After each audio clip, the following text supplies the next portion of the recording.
talk about NBA action, Major League Baseball, NFL, a week away from the draft. First Formation Morning Sports Talk. Y'all know what it is. Fall in. Let's go. Hard work, hard work, hard work, hard work, hard work, work. There you go. Forward! Hard work, hard work, hard work, hard work, hard work, work. There you go. Forward! Hard work, hard work, hard work, hard work, hard work, work. There you go. Forward! Hard work, hard work, hard work. Fall in. Hey, what's going on, High Speeds? You know who it is. It's me, your boy Trey. My band Bishop should be tapping in shortly, but soon. First Formation Morning Sports Talk. Favorite vets on the Nets. We get to talking about sports as we know it. Tend to stray off sometimes to some other things, depending on what's the mood. In any case, it's all about life. Honestly, when you think about it, sports can bring that out of you in many different ways and avenues, whether it be military aspect, civilian, however it goes. We're going to talk about it. Glad to have y'all tapping in and tuning in. It's Thursday, just one day past the Wednesday. So it's almost Friday. Friday's amongst us. It starts to really get real, especially for those in the military basketball communities, as the Nationals, the NMBT, National Military Basketball Tournament, is going to be in full effect all throughout, all out, ready to go come next week. NFL draft next week. We haven't even tapped into that, so I'm definitely waiting for my man Bishop so we can get into what's going on. I know he's high on the kite. Jalen Hurts, you know what I'm saying? Congratulations signing that momentous deal. Now currently the highest paid player in the NFL, especially among quarterbacks, but we still got some more out there. Does Lamar Jackson end up resetting that market? Currently on the $32 million fantasy franchise tag. Doesn't mean he can't get his money. It just means they're not paying him that money right now. Still got Joe Burrow, opportunity, 2 Super Bowls within 4 years. He hasn't won one, but he's been there. Tua Tagovailoa, which we're gonna talk about a little this morning as well. So who gets to reset that market for the most part? $50 million average pay for Jalen Hurts. That's even more than Aaron Rodgers' $50 million. And then he's third on guaranteed money. Shout out to him and his agent putting that together. That's the life. So, real quick, like I said, we just don't talk about basketball and football for the most part. We tend to stray into other lines, of course, running it down, of course, the Major League Baseball aspect. The Dodgers is killing me. Although we caught Scherzer slipping yesterday. If you was checking out the Dodgers game, Max Scherzer, who once was a Dodger himself, pitching for the New York Mets, tossed and ejected for having an illegal or what seems to be an illegal substance in his glove on his hands. Of course, once the umpires start checking, they check over the course of 2 to 3 innings, in which the second inning was the first inning, which they said he washed it off with alcohol. He kept on saying this, Rosen. Came back, third inning. They noticed that it was a sticky substance in his glove. They had him change the glove.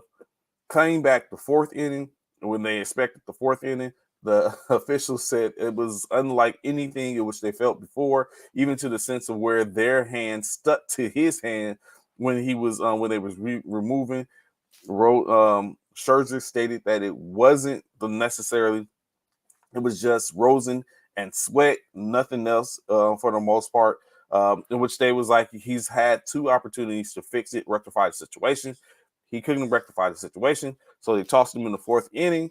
His fastest start since I can't remember when. I think it was since 2003 when he went out on an injury, but he was ejected for the substance. In the report, the officials basically stated that they had never felt anything like this. And they're going to appeal it. Of course, I mean they're going to send it up. Of course, if Scherzer is found of being guilty of using a foreign substance, he can be suspended for 10 games. But in case, obviously, he did damage or the Mets didn't really need him because they were able to take care of business, getting the W over the Los Angeles Dodgers by the score of 5-3. The Tampa Bay Rays, we all know they started out with a hard start. They was 13-0 at one point, but they did drop the last 3 games. But they're back on track again. They take care of the Cincinnati Reds by the score of 8-0. Cleveland Guardians win 3-2 over the Detroit Tigers. San Francisco Giants and the Florida Marlins 5-2 by way of the Giants. Shout out to the NL West. Arizona Diamondbacks, however, did not meet the same fate as they got taken care of handily by the St. Louis Cardinals by the score of 14-5. Philadelphia Phillies take care of the Chicago White Sox by the score of 5-2. Texas Rangers, the Kansas City Royals face off. Rangers win 12-3. Pittsburgh Pirates and Colorado Rockies ain't no sunshine for the Rockies as they get take care very swiftly with a 14-3 W for the Pirates. Chicago Cubs win 12-2 over the Oakland Athletics, in which the Oakland Athletics have just purchased some land in Las Vegas. So are we seeing the potential shift for another team out of Oakland to the Las Vegas area? I don't know. It remains to be seen.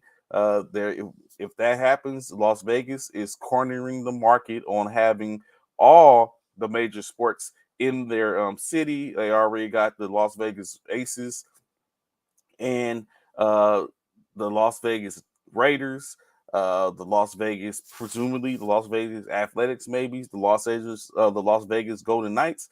All they need is an NBA franchise, and there you have it. Or in the MLS franchise, of course. The Atlanta Braves fall to the San Diego Padres by the score of 1-0. Los Angeles Angels fall 3-2. Crazy play as Aaron Judge robs uh,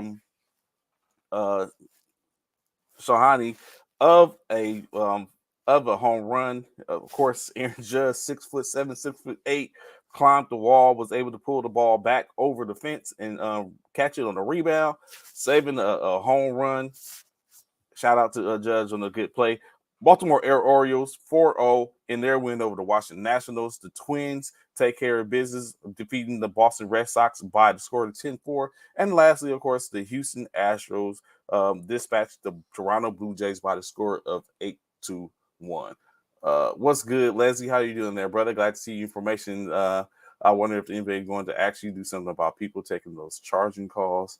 I see that some, and we're definitely gonna get into talking about some of this. Of course, the NBA 2 times the players got hurt, Giannis and Ja. I think that's a problem. Um, Definitely gonna get into that conversation, Leslie, as we go over a couple other things. I just don't want to leave some things on the table, but we're definitely gonna get into that. You know, what I'm saying that's our bread and butter when it comes to NFL, NBA, for the most part. But not to be left out, the Stanley Cup playoffs are live and going on as well. Teams in action last night: the Kings, Oilers, Hurricanes, and Islanders, Panthers, Bruins, Wild, and Stars. Where the last mentioned, the Stars take care of business by 7 goals, winning 7-3 to tie the series in their first round with the Minnesota Wild by 1-1. For the Panthers, tie their series with the Bruins with a 1-1 series tie, winning their game 2 last night by the score of 6-3. Um, the Carolina Hurricanes take a 2-0 lead over the Islanders as they win their game 2 last night 4-3. And of course, the Edmonton Oilers come back and tie the series with the Los Angeles Kings as they took care of game 2, winning 4-2 on the night. I've seen a little bit of that game. At that point, though, the Oilers were up 2-0. tonight's game, Tampa Bay Lightning and Maple Leafs to do their game two series to the series. New York Rangers and New Jersey Devils face off. The Seattle Kraken and the Avalanche, as well as the Jets and the Golden Knights, all game twos tonight to see who will continue on. These series, it goes with the Lightning all day. I've seen you, fam. Everyone has goals and aspirations, Leslie. Everyone has goals and aspirations when it all starts, but only one can prevail at the end, of course. So, going into the NBA. I'm trying to see which way I want to go with this. So maybe I just go with the start of last night's games, and then we'll talk about the upcoming games and what infractions and what happens with said games. So taking a look at it, right? 6 teams played last night, 3 game twos, honestly, and at least 2 of those games were without one team was without their all-star or quote unquote team leader. So with that being said, the expectation should have been that those teams were going to fall short. You would induce that probably from that situation. The Milwaukee Bucks playing without Giannis Antetokounmpo, and then the Memphis Grizzlies playing without Ja Morant.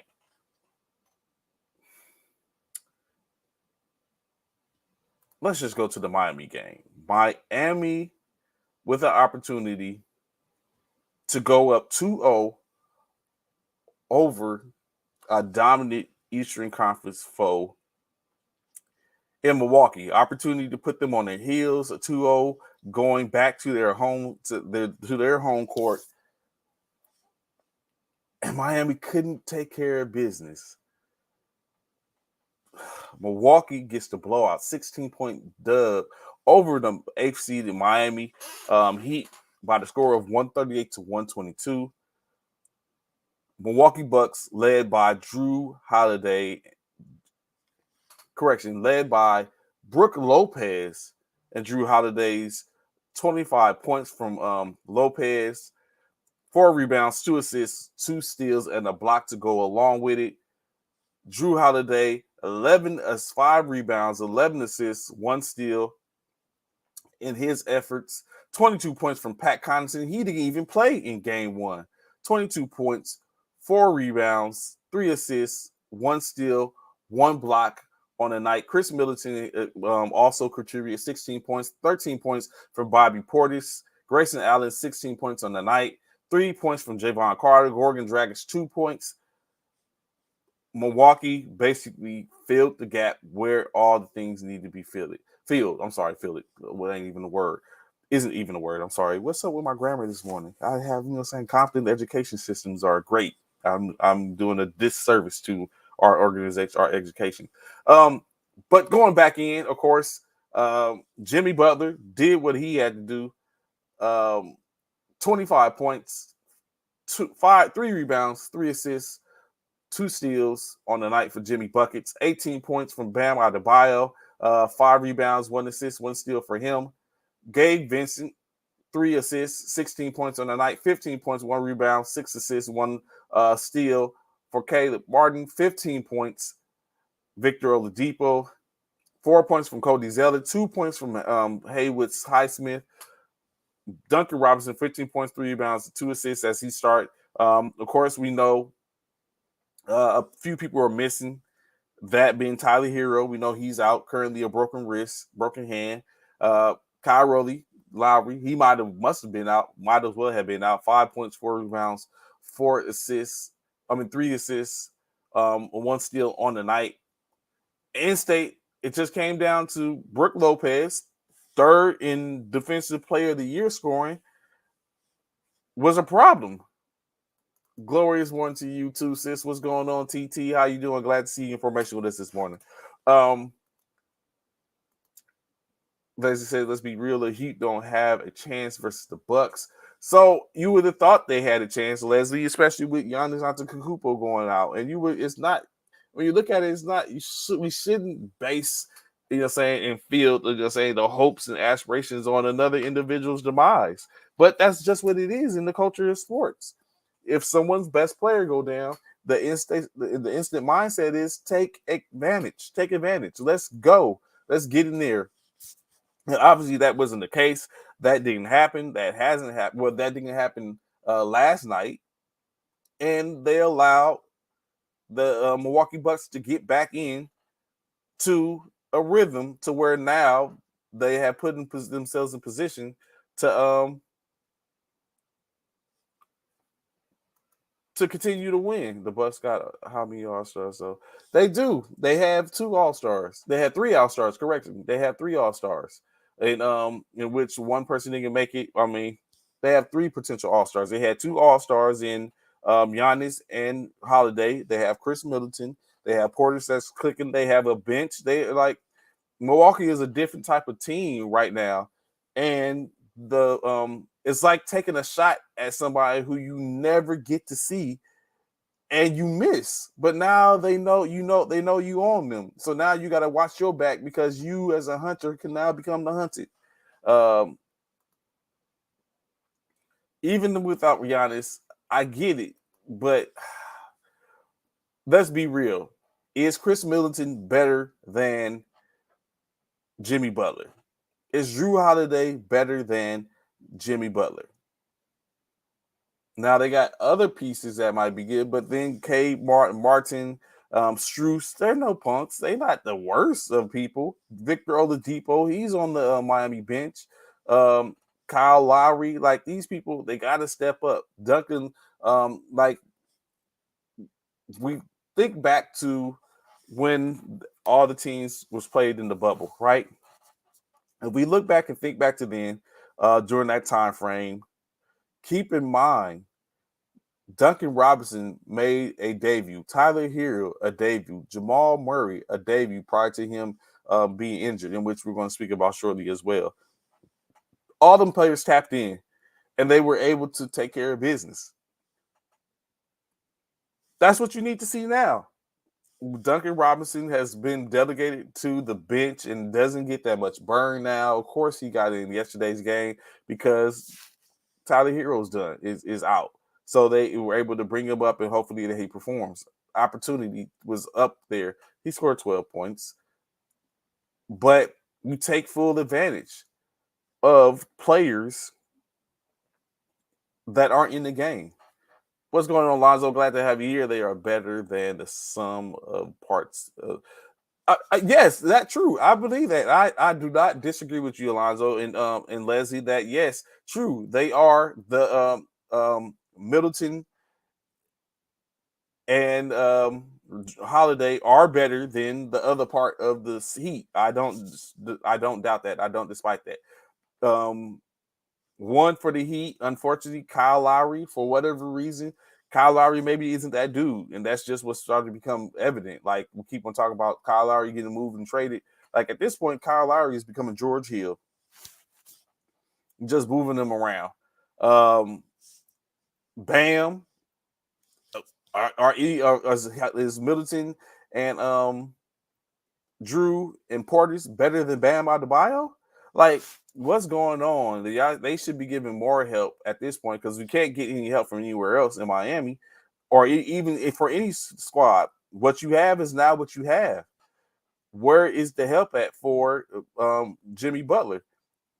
They're not even possibly going to reach the finals this year, so we're not going to even talk about how when they played the Lakers, where he had to expend all his energy to beat the Lakers during the bubble season, to where he was just completely tired to expend it. Now that's what he got going on. Already scored, 40, 60 points in 2 games, averaging 30 points a game already in the 2-game series. Just that.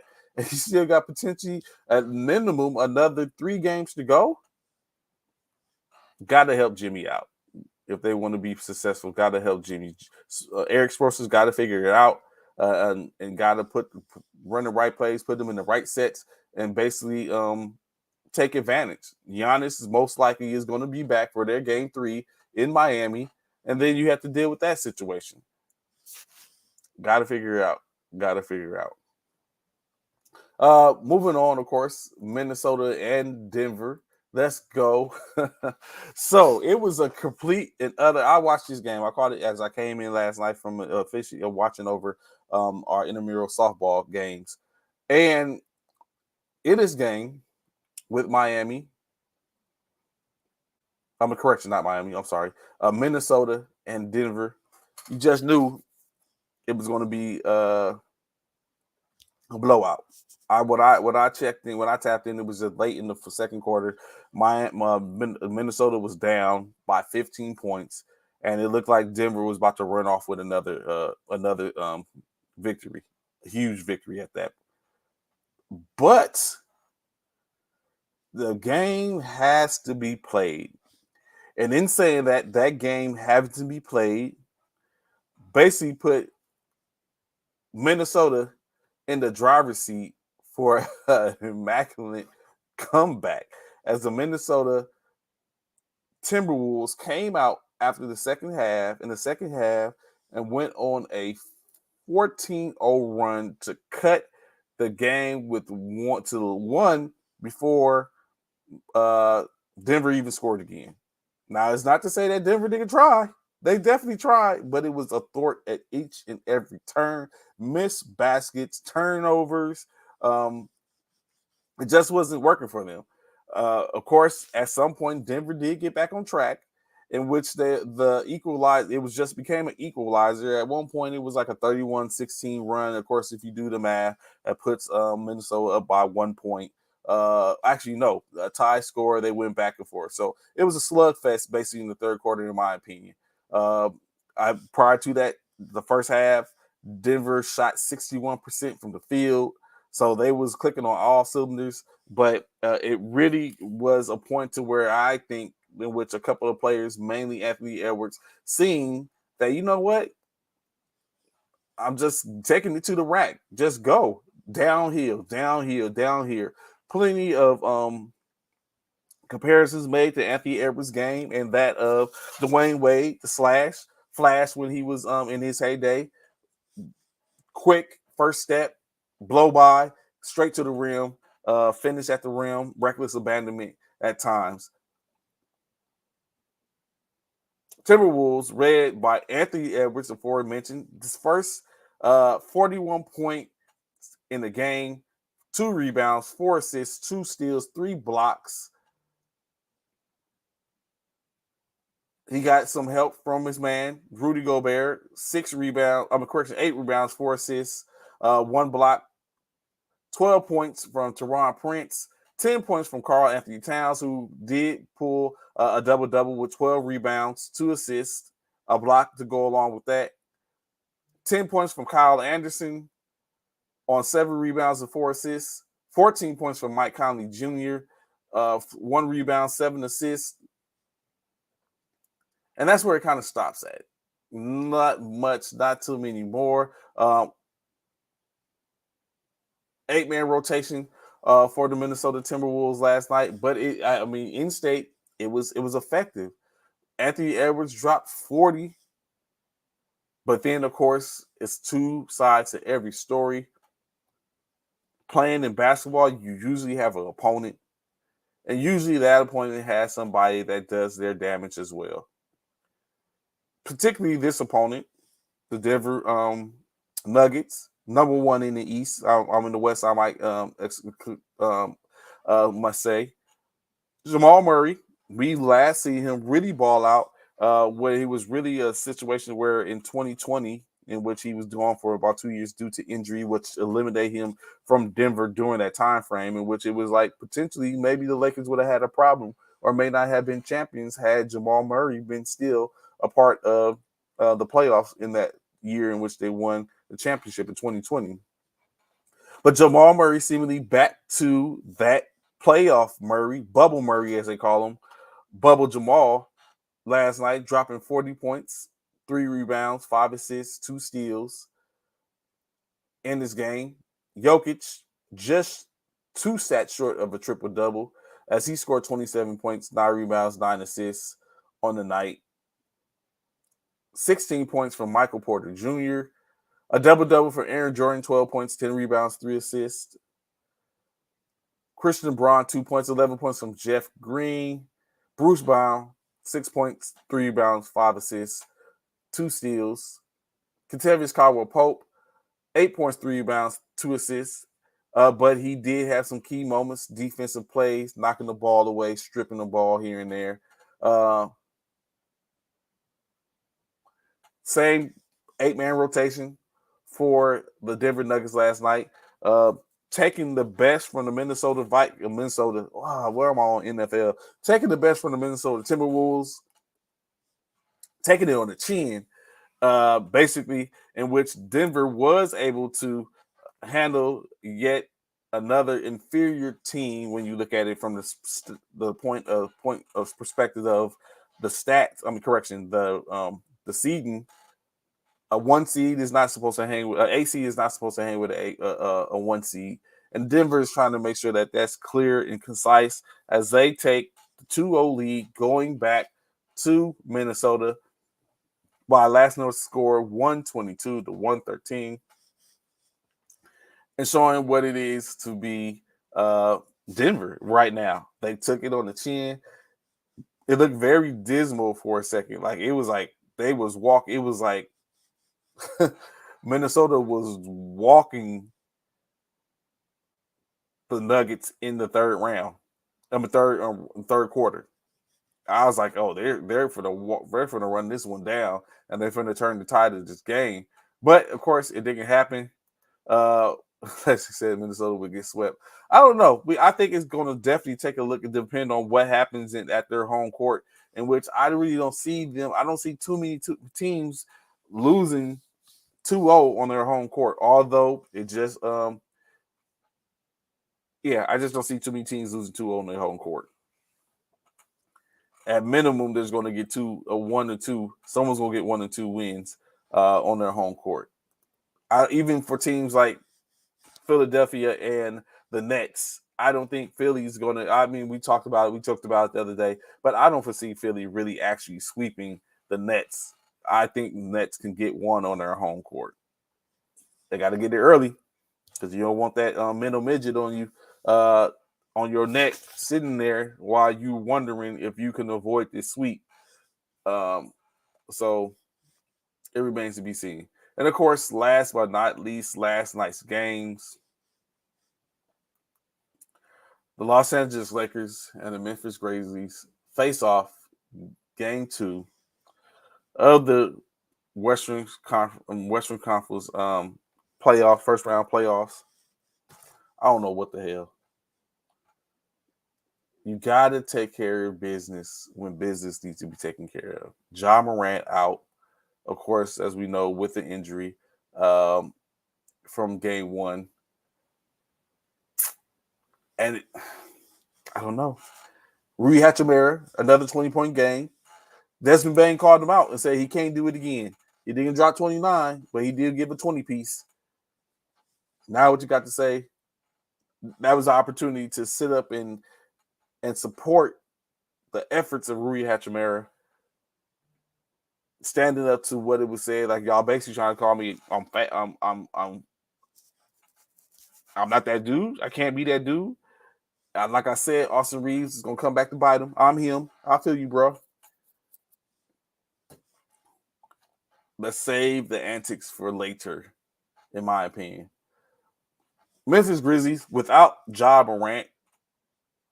Xavier Tillman leads the squad. 22 points, 13 rebounds, 3 assists.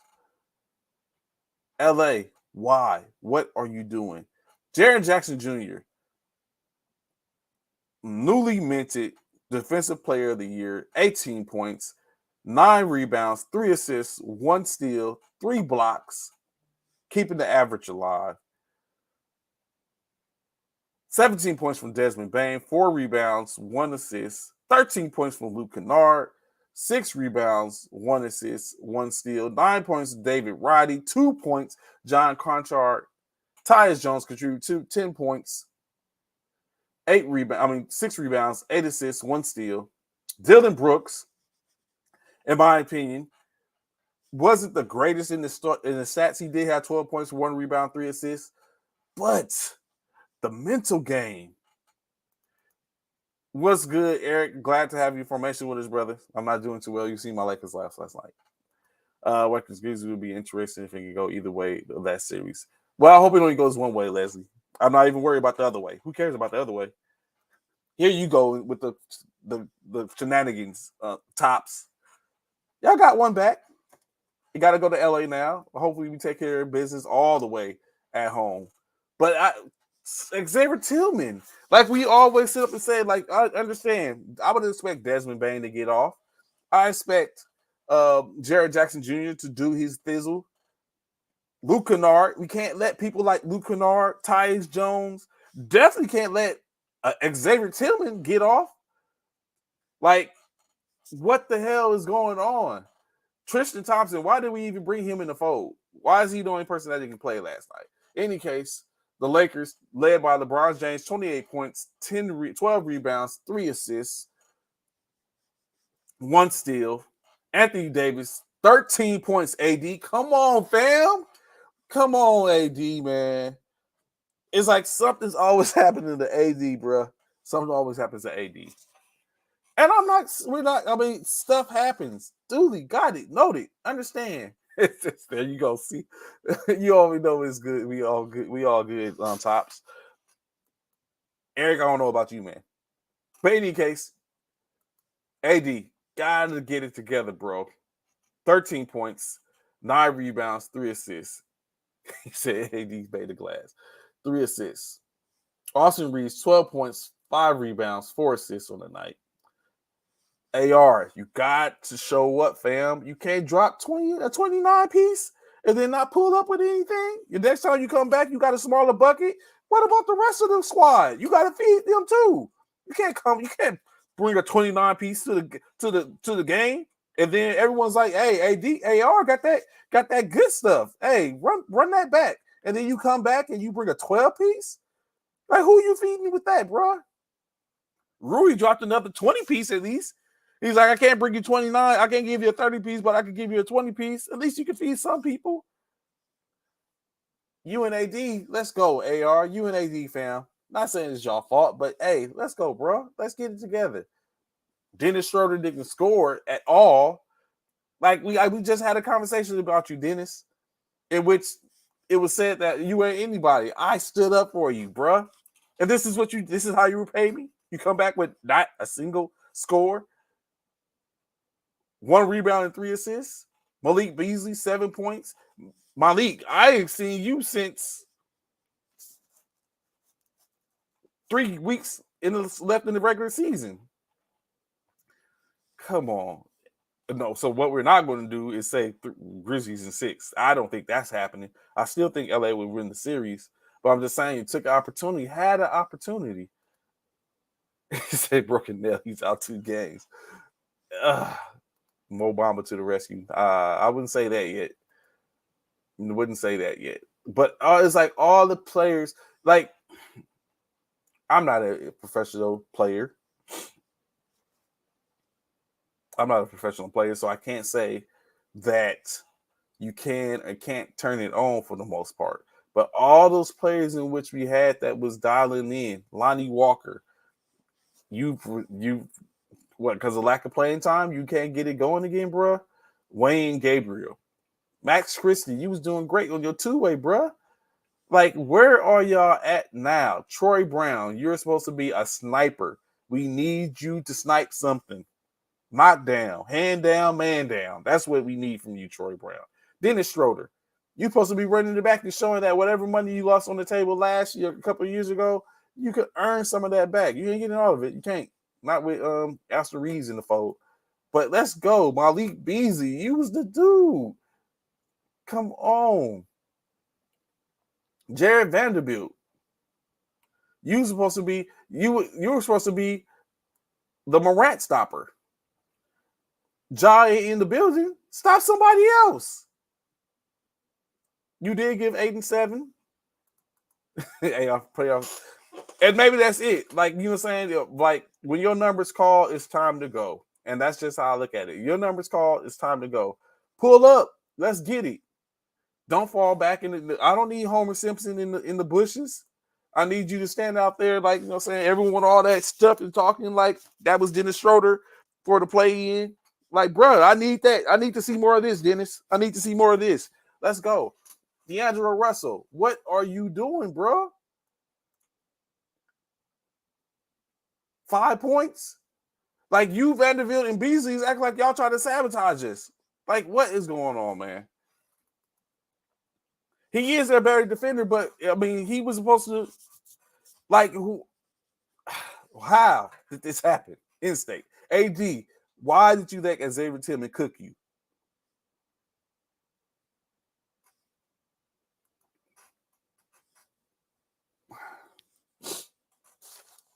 We had an opportunity. We swung and we missed. That's basically what it is. Now you put it back in the game. Opportunity to take care of business and make sure that it was going to be a problem. Make it harder, like Eric just said, playoff pressure. It's different. We had an opportunity to impose that pressure, turn it up a little bit to put some pressure on them to where you might have to have a Ja Morant come back a little earlier while he's injured and probably shouldn't be back. Now you gave some reprieve for it to give. You just gave him another game, basically.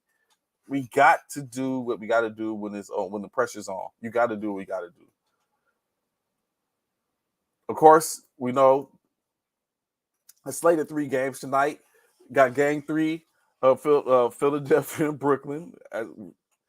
Leslie already stated that he doesn't foresee the Brooklyn Nets getting the game. We'll see. They're back home. We'll see how that goes. Game 3 is Sacramento and Golden State on Golden State floor, to where they was almost unbeatable, just losing 4 or 5 games. I think 6 or 7 games, something like that, the regular season. So we'll see how that goes. They're back home. And Phoenix and the Clippers. Phoenix pulling up to LA to play against the Clippers. And we'll see how that go. Now, when you take a look at this, of course, Brooklyn potentially can go down 3-0. Pressure, as Eric just said, hella pressure. At that point, it becomes pressure where it's like, are we really able to come back for? We just got our heads beat in for 3 games. Can we will 4 games consecutively out of this, which is very key, and why you've got to grab the bull by the horns and get a game when you can. Especially if you're getting blown out, it really looks dismal. It's like, why are we even here? Why didn't we go to the lottery? Like, why did we waste time? The Phoenix Los Angeles Clippers series has been fight after fight after fight. They're tied 1-1. Who takes this series? Clippers and Phoenix. Do the Suns impose their will and show that the reason they brought KD to the squad was to set the tone and demolish anyone in front of them? Do we get to see that? Do the Clippers pull off another victory potentially? There won't be any Paul George isn't coming through that door for his first round. So what is it? How's it going to go? You know what? I digress. I need to go back to something. LeBron James, you are not free from discussion, my brother. You had the opportunity. Monty Williams is being outcoached. The Suns should be up 2-0. And I'm going to come back to that, Courtney. Let me sit up and let me put a star in that. But I want to go back to something else. LeBron James, I need you to not. Years ago, Dylan Brooks is currently playing the role of a certain player in which we know who was a huge antagonizer and was in the was locked in. He held a space in LeBron James' mind. Dylan Brooks is now that person. You can't allow Dylan Brooks to go unchecked, LeBron. You ain't got to sit up and jaw back and forth with him, brother. Just let the game do the talking. This man is calling you old. He said he's going to poke the bear. He's saying that you got to give him 40 to respect him. Don't fall for the banana in the tailpipe trick, LeBron. You going to give Dylan 40 means that someone else on the squad isn't eating. They're famished. And then they can't play. Or they're not able to they're not able to fall in when the formation is called to attention because you're out giving 40 pieces to a player that's begging you to give him a 40 piece. So that way you take away some chemistry because now you have to go out and get that.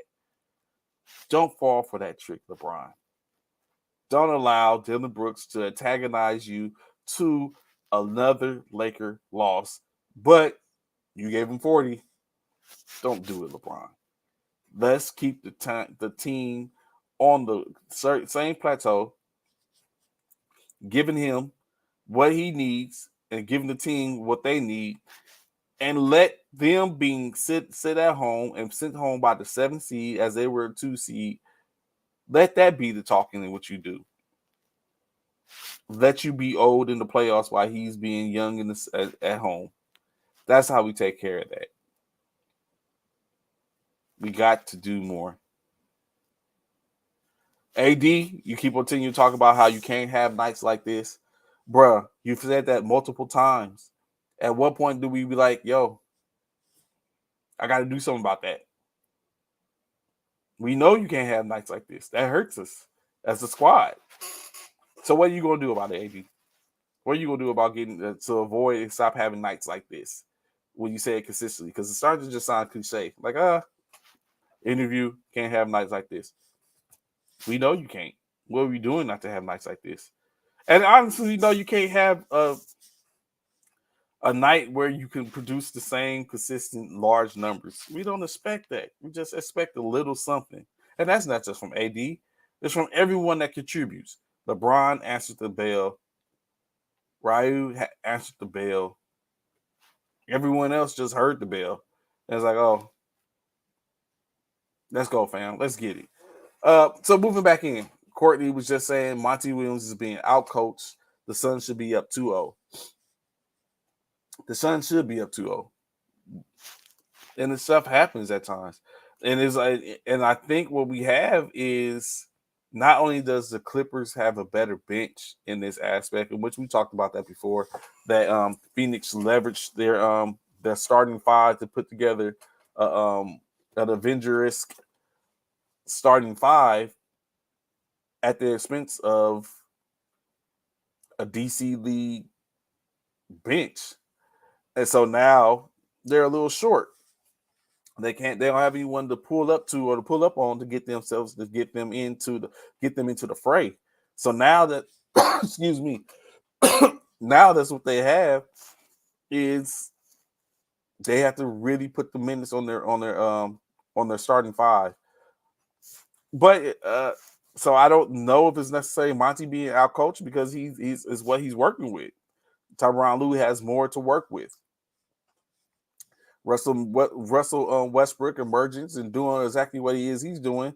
He's catching them sleeping and not paying attention. Next thing you know, if him and KD get to jawing back and forth, now that's an added pressure in my opinion. That becomes something which now adds some distraction, and now you got Russell Westbrook and KD going back and forth, all in the sake of competitiveness. Now that adds to it. And then you just let Kawhi go. Like, who's stopping Kawhi in Phoenix? And then they got little pieces here and there. Plumlee, Azika, Man, Powell, Batum. They got pieces there in Philly. I mean, I'm sorry, they have pieces in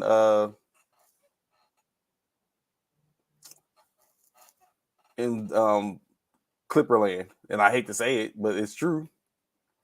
They got what they need to make things happen. So that's like according to you saying, that's where it lies at. Like they don't have anything when those runs go on.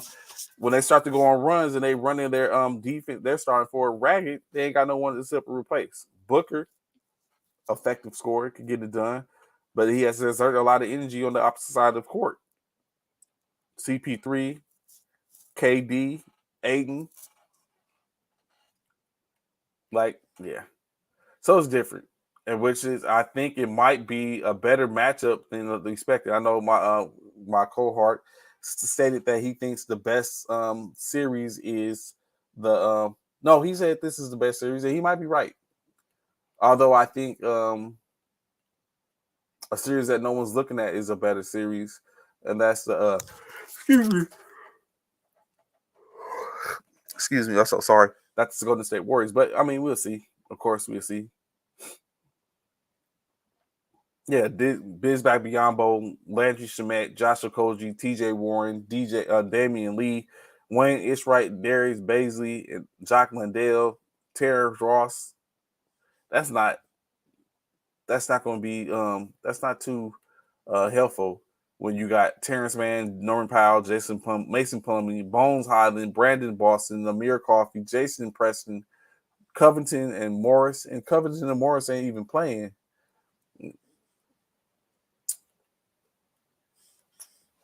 Clippers could actually possibly pull this off.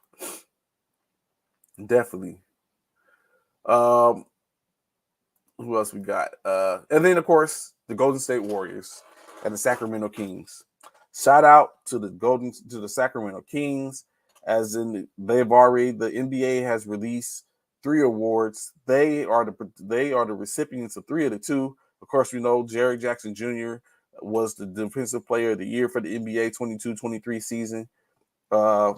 Newly minted award, the Jerry West Award, Clutch NBA Clutch Player of the Year, goes to De'Aaron Fox, point guard for the Sacramento Kings. Shout out to that. And of course, the Red Auerbach Award, which is the Coach of the Year award, goes to none other, as we expected, than Mike Brown, head coach for the Sacramento Kings, as he unanimously, for the first time ever, unanimously won the Coach of the Year award. So they got 2 of the 3 tonight. The 6 Man of the Year award will be announced, as the finalists for that award was Malcolm Brogdon, I think, was a finalist. Let me see. I can give you um, the correct finalists. Or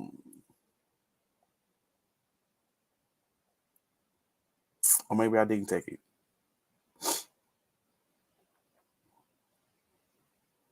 I thought I had wrote it down. So I know for a fact Malcolm Brogdon was one of them.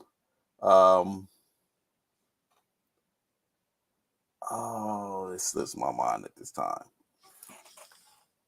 Now I gotta go find it because it's gonna bother me. Um, 1 second, please. But I know Malcolm Brogdon definitely was one of them.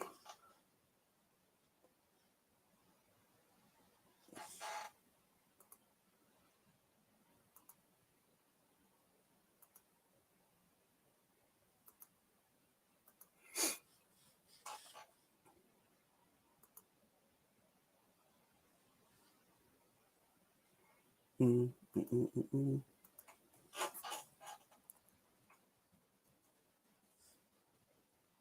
1 second.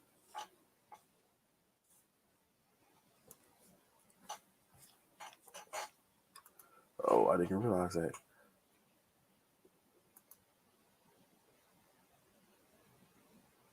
Mm.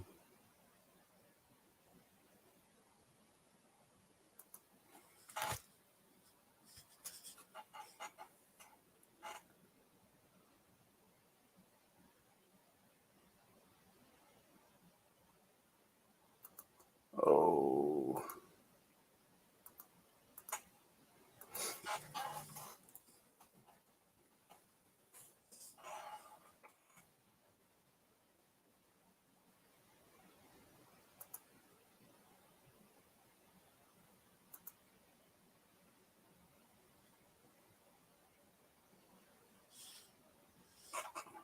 Emmanuel. Okay, Malcolm Brogdon, Emmanuel quickly, and who was the third one?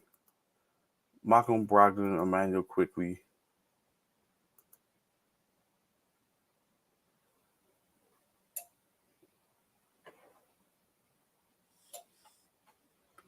Bobby Portis. Okay, sorry for the delay. So Michael Brogdon, Emmanuel quickly for New York Knicks, and Bobby Portis for the Milwaukee Bucks will be one of those three will be announced as the sixth man of the year tonight.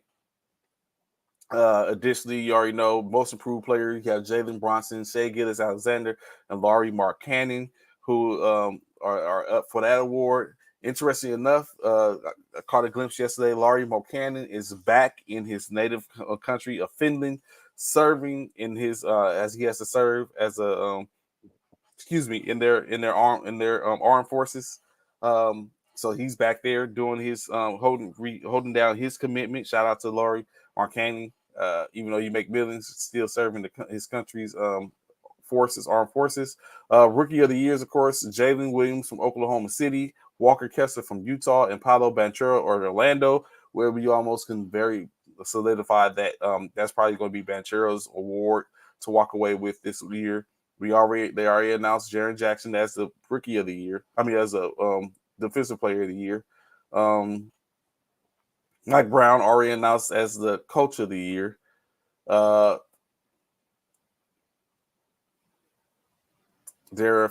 Fox already announced as the clutch player of the year, in which he was up against a few other people.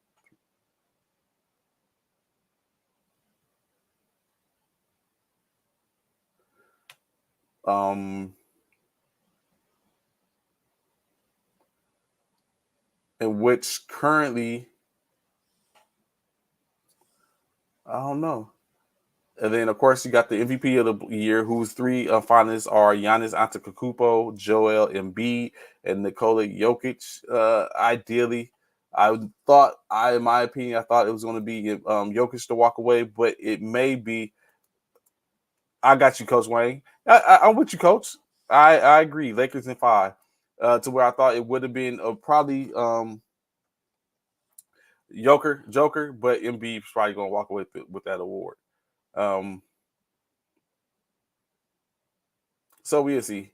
It all comes out. But tonight, of course, or sometime today, the six man of the year is going to be announced. Brogdon, Portis, or quickly the selections. But going back in, right? Following back up, going back to what we was talking about. I'm sorry for the grief. I just had to shout out Sacramento on that. So now Sacramento is currently going to Golden State. Golden State has a hard time being beaten at home. So now Golden State will be faced with stopping a continuous landslide as they're currently down 2-0.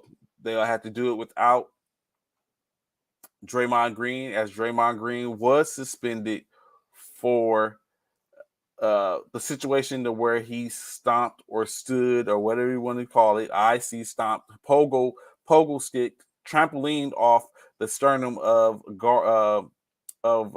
Sacramento Kings star Domantas Sabonis from a game which he was ejected, and he's been suspended with no pay for in Game 3. So, of course, we've been here before where Draymond Green has been his lack of control of his emotions basically put him in a situation to where now his antics have will or can possibly hurt the team, because he can be a game changer even through the little things in which he does. Can can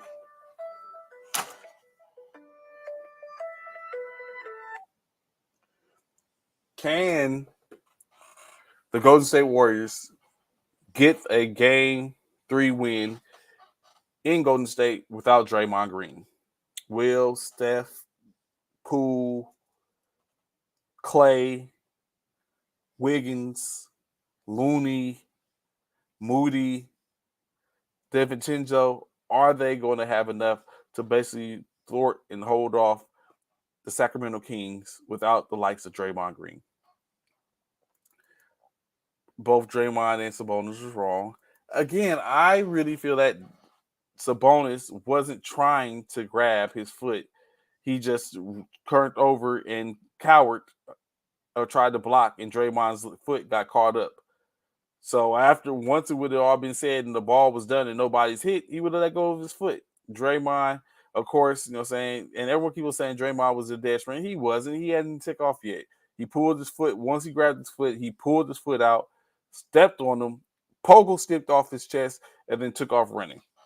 Come on, Draymond. And then seemingly relished in the situation in which with the commissioner sitting right there in the third row from the court. And it was a conversation in which it was asked of Mark McGuire. Aguirre, and why that? Was it because it's Draymond, or would it have been done to any player? And then he said, of course, you have to take some problems on it. This is Draymond habitually line stepping. Draymond Green does this all the time for the most part. And what you're starting to see, the same type of antics and things, not that in that sense, but talking and jawing back and forth from that in Dylan Brooks and people who are, saying, looking at being the bad guy. Draymond is the bad guy. And it's putting this Draymond is the current Dennis Rodman. I know we've had that talk before, and a lot of people feel that he's nowhere close to Dennis Rodman. So I don't know. But in state is Draymond is, we can say that he is taking the role of the league, the NBA's bad guy. But how long does that really last? But it might have a action. It might rally, everyone in Golden State. It might do what it's got to do. So, no one, you can't tell anyone how to feel in state. You can't tell anyone how to feel. Draymond felt how he felt about the situation. He did what he did. He relished in it, hyping up, antagonizing the crowd, walking off with no remorse, with no problem once he was ejected, and going on about his business. I haven't checked out his podcast to see what he said or came up with in reference to his players, his teammates came to his aid and said with their piece. But in state is the NBA did what they had to do.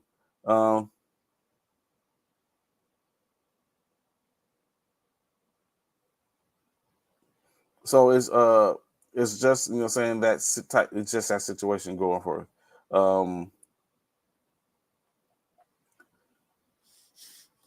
But can Golden State win?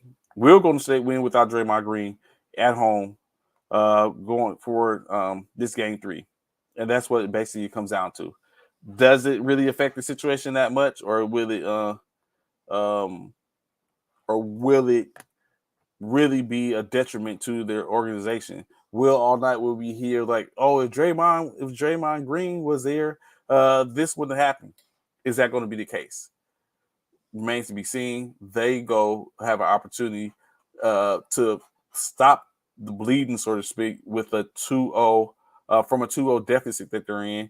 3-0 is going to be tremendously bad at this point, in which I don't know if we can get a Golden State team to come back from a 3-0 or 4-0 deficit at this day and age. So we'll see. Who y'all got? Philly, Brooklyn, Golden State, Sacramento, Clippers, and Phoenix. I think I'm going Philly, Golden State, and Phoenix tonight. I think that's where I'm at with it. That, of course. Transition.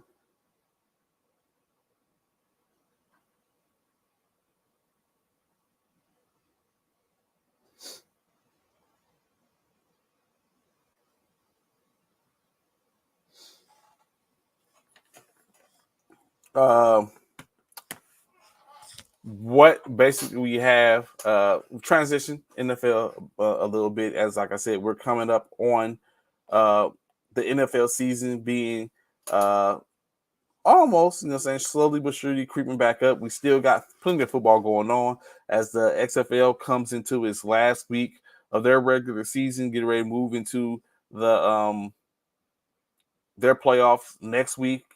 The USFL started their season last week, in which they're going full all speed ahead.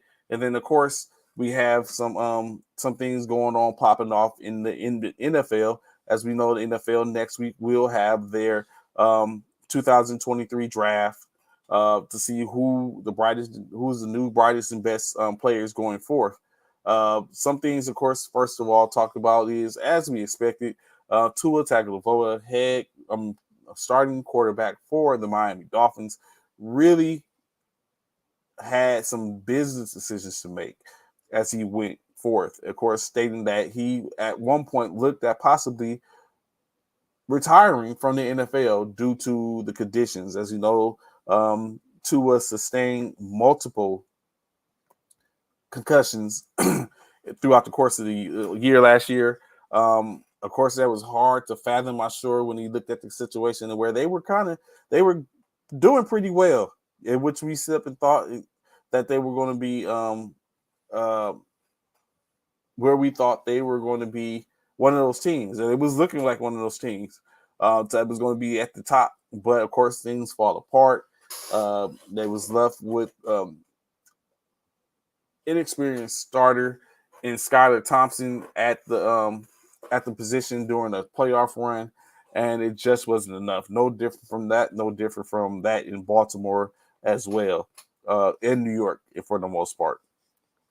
So it all fell apart for them. But Tua has started over. He's in the fray. He just thought about some things in which he has to do. One being learning how to fall when he's hit.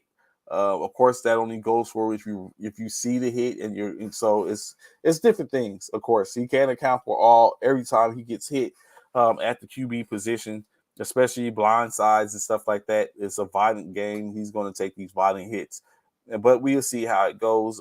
Tua, I'm not ready to say that he's going to probably be the player from last year when it first started. I wouldn't sit up and come out and be like, "Hey, I'm rocking with Tua right off the rip," or saying he's going to be what it was like I did last year. Of course, saying that Aaron Rodgers wasn't going to be the Aaron Rodgers of old, in which I was sort of correct. Saying that Patrick Mahomes wasn't going to be that productive, in which I was wrong. He even went forth and won the NFL MVP Player of the Year award. And then, of course, Tua saying that he was going to take a step forward and was going to be better, in which for the most part I was right, but he did have a little fall off at the end due to the fact of, his injuries. So we have that. So now he's looking to get back in the fray.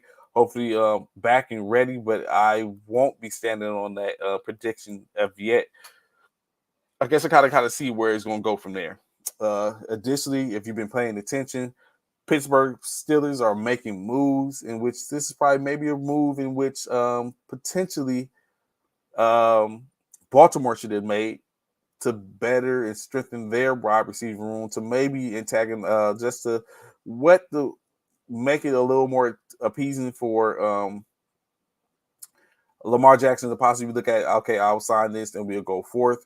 As currently the Pittsburgh Steelers are pursuing wide receiver Allen Robinson from the Los Angeles Rams, looking to do a trade that will give them the experienced receiver. As we know, Allen Robinson did go to the Los Angeles Rams last year, playing one season. I think he had 33 catches for 399 yards and I think 2 touchdowns. And but he was injured the majority of the last couple of games coming down the stretch, in which now he's up to be traded. And he took a physical yesterday, in which that physical he passed. So now it's a possibility that the Rams will be making the trade.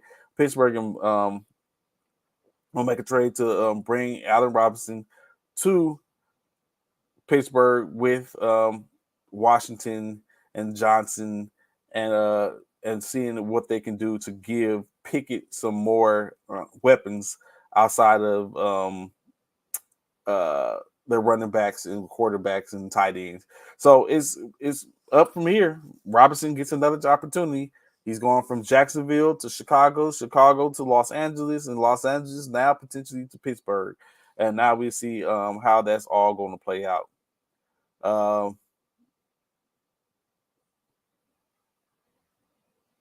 what else do we have?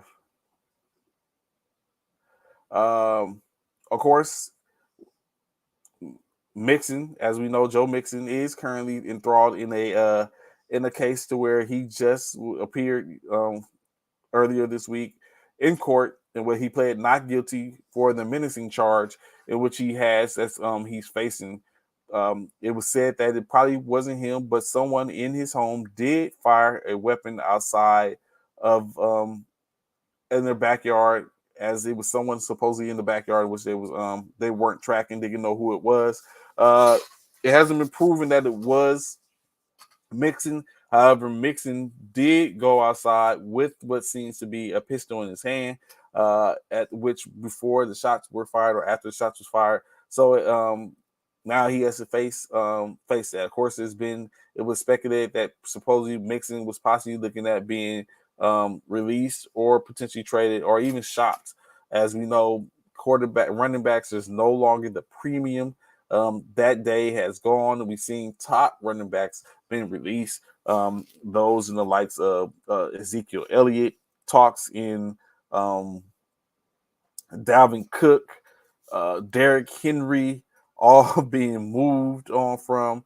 Leonard Fournette is no longer with a job. The expectation is that Rashard White is going to is going to be a problem. You got top tier running backs like B. John Robinson that are in the league, that are in the draft. So a lot of different moves being made supposedly to where there could be a change of the guard, especially when it comes to the running back. More running back by committee situations. Actually, when you look at it, that I think extends the longevity of these running backs as well. You know, the types of like Christian McCaffrey, Alvin Kamara, where you can swing the ball, line them up in different areas where they could be more potent than just moving in and out off tackles in between in the trenches.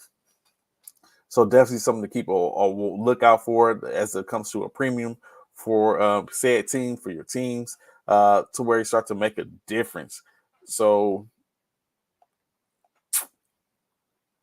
tomorrow, what I like to do is really take an in-depth look, like I said, at the fact of these quarterbacks and these teams in the draft pick. Of course, we know what's going on in what's going on. It has been rumored that teams have contacted the San Francisco 49ers at the potential of moving Trey Lance and putting together some packages to see what it would look like to get Trey Lance in the fold. I think what we're looking at is the simple fact of now that Brock Purdy is possibly looking to to cement themselves as the starter going forth, in which that will put Trey Lance in a potential backup role or even a third string role if it's seen that he can't even beat out the second year. The second string quarterback. The other quarterback in which San Francisco brought into the fold. And I don't know. Do you think will San Francisco pull? And it's been talked about potentially Trey Lance to Houston or Trey Lance to Tennessee, or is he staying home, or is he another team? I definitely don't think he's going to Tennessee. Tennessee invested put with Patrick. I mean, not with Patrick, with Malik Willis. So I don't think they're going to bring in another quarterback similar in the sense to where it hasn't completely been proven, just for the simple fact that the GM was a part of the San Francisco organization. Unless he's seen some things in Trey Lance that he'll like to bring there. On the opposite side of the spectrum, same thing with uh, Coach Ryans, as he was defensive coordinator, and kind of seeing different angles and different points of views in reference to Trey Lance, to where he might want to bring him in to the fold and be his franchise quarterback in Houston to start a new era. So Never know what any of that is that's going to project. It having size ideal, but it could, bring things. So that's a developed story. We'll see how it all unfolds. Of course, we've all known and heard conversations in reference to would San Francisco go after Lamar Jackson. Of course, it has been said that they would not. They don't need to, but never know in any case. Everyone's going to say what they're going to say. We don't know until it's all said and done in state.